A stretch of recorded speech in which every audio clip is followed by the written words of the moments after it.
Comenzamos día con una meditación cortico y poderoso. Awe Dios que papo medita. Presenta pa Romaida Stasia.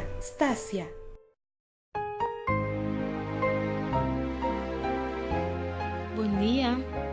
Hoy nos trae un día más para meditar. Y nos título de hoy está exclama. Y está en el book de Salmo 57 versículo 2. Mi alma te exclama a Dios Altísimo.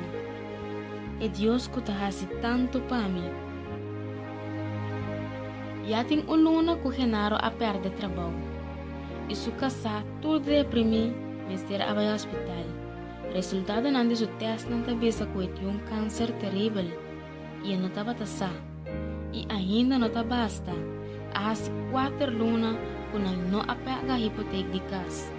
E já Eduardo também intervenir nessa aqui. Quizás por a chega de passa ou está passando de uma situação igual que essa aqui. Ou quizás parecido na essa aqui. Me que sabe para vos clamar a Deus Altíssimo. Este Deus que não te drume.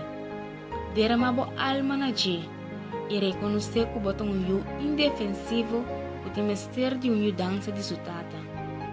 Também, Deus te permite nos chegar a certa situação sem salida e de desesperação de nossa incapacidade para nós por sim compreender quem é Deus Altíssimo.